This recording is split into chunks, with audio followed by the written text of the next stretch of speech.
আসসালামু আলাইকুম রহমতুল্লাহ বরকাত।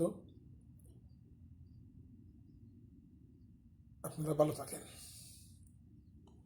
তবে একটা কথা প্রিয় দেশবাসী, আপনারা শুনেন,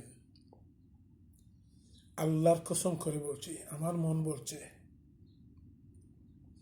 এই যে কমই বেশি 500 মানুষ তো হবে, India, Dubai, America, London, Canada, France পাড়ি দিছে, এই যে অস্ট্রেলিয়া, এই যে আমাদের দেশের সম্পদগুলো মারিয়া কমসে কম তো 1000 কোটি টাকার মালিক হয়েছে। মালিক না হইলে বিদেশে ফাড়ি দিবে না। তাহলে 500 যদি মানুষ হয় তাহলে 500,000, 5 লক্ষ কোটি টাকা। এই যে টাকাগুলা যদি আজকে হাসিনা সরকার এটা করছে, আগামীতে আরেক দল আইলে সে ওইটা করবে তার দল বাঁচানোর জন্য, সুযোগ দিবে। আর ওরা ওই রকম টাকাগুলা, আমাদের জনগণের টাকা মারিয়া অন্য দেশে গিয়ে বসবাস করতে চাইবে। ওরা মুসলিম না, ওরা কাফিরের চেয়ে আরো বড় কাফির, মুনাফিক। কাফিরের চেয়ে বড় হচ্ছে মুনাফিক। কাফির এইরকম করে না। কোনো কাফির শুনছেন লন্ডন থেকে বাংলাদেশ আসিয়া ঘর বানাইছে, ফ্রান্স গিয়া ঘর বানাইছে, দেশে লুটিয়া? আপনি ইতিহাস খুঁজেন, পাবেন একজন কাফের। কিন্তু মুসলমানের মধ্যে মুসলমানি নাই, এর জন্য তো আপনারা মেহরবানি করে ইলেকশনের নাম নিয়েন না। যারা নাম নেবে তার বিরুদ্ধে প্রতিরোধ গড়ে তুলুন। আর ডক্টর ইউনূস স্যার, উনি একজন সম্মানী মানুষ। উনি যদি চান তাহলে, আর আপনারা যদি সহযোগিতা করেন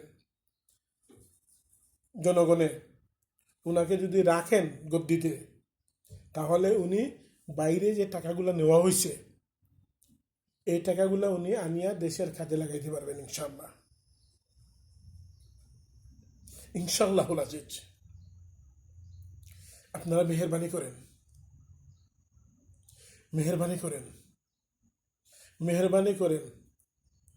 এই উপদেষ্টা ভাইয়েরা যারা আছেন, সবাইকে আপনারা সহযোগিতা করেন, ঠিক আছে? কেউ কেউ বলছে আমরা কিছু জুলুমের শিকার। আরে ভাই, 17 বছর তো জুলুম, এত জুলুম পাইছি, এত জুলুম সহ্য করছি, তাহলে আর একটু সহ্য করি না দেশের জন্য, দেশের ভালোর জন্য, আমার নতুন প্রজন্ম যারা আসবে ওদের জন্য সৎকার হিসাবে একটু সবর করে না। দেখি উনি কী করেন। যখন দেখব উনি গলত রাস্তায় গেছেন, তাহলে ওনাকে ফালাইয়া দিব। সমস্যা কি? কোনো সমস্যা তো নাই। বিচার, 1500 হত্যার বিচার, কয়েক হাজার লোক পঙ্গু হয়ে গেছে। ওরা হত্যার চেয়ে আরো বড় মারাত্মকভাবে ওরা জীবনযাপন কাটাচ্ছে। ওদের রক্তর সাথে আমরা যাতে বেইমানি না করে। কোনো জাতীয় নির্বাচন নাই। আমরা ডক্টর ইউনূসকে চাই, কারণ ওনার পিছনে কোনো দল নাই যে অমুক 1000 কোটি টাকা দিতে হবে, তারে সুযোগ দিতে হবে। 2000 কোটি টাকা হয়তো কিভাবে হয়, এই সুযোগ ওনার মাঝে নাই। উনি কাউকে এই রকম সুযোগ দিবেন না ইনশাল্লাহ। কারণ উনি একজন নির্দলীয় মানুষ। উনি এখন মরার সময়, 85 বছর বয়স হয়ে গেছে। ওনাকে আল্লাহ আরো 1000 বছরের হায়াত দেখ, আমি দোয়া করি আল্লাহর কাছে।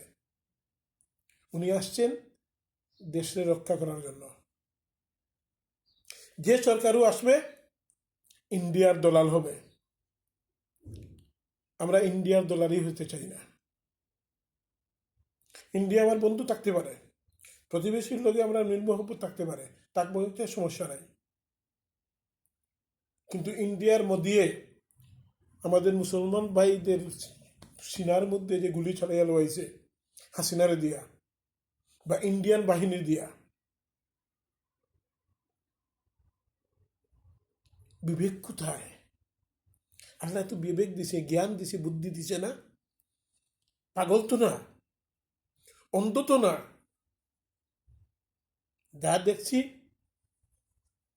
এখন আমাদের দেশ সংস্কার করতে হলে আগে সংস্কার হবে, বিচার হবে, এরপরে নির্বাচন হবে। নির্বাচনে কে বাধা দিব? ওটা স্বাধীন দেশ, ওটার তো নির্বাচন হইতে হবে। হবে, যখন দেখবো ওনাদের দিয়া আমার দেশে ক্ষতি হচ্ছে তখন হবে। ততক্ষণ পর্যন্ত উনি থাকবেন ইনশাআল্লাহ। আপনারা মাঠে থাকবেন, আপনারা ছাত্র জনতার সঙ্গে থাকবেন, ওদেরকে সহযোগিতা করবেন। আর প্রশাসনের ভাইদেরকে বলছি, ছাত্র জনতা যারা আছে ওদের যাতে কোনো ক্ষতি না হয়, আপনারা ওদেরকে গার্ড দেন। ঠিক আছে? আর আমার ভিডিওটা যারা ধৈর্য সহকারে দেখতেছেন অসংখ্য ধন্যবাদ। আমি দোয়া করব আপনাদেরকে যাতে আল্লাহ যেরকম আল্লাহ খের দান করেন, নেক হায়াত দান করেন এবং নেক আমল করার তৌফিক দান করেন। আজ পর্যন্ত এতটুকু। আল্লাহ যেন আমরা সবাইকে ভালো রাখেন। আসসালামু আলাইকুম রহমতুল্লাহি ওয়া বারাকাতুহু।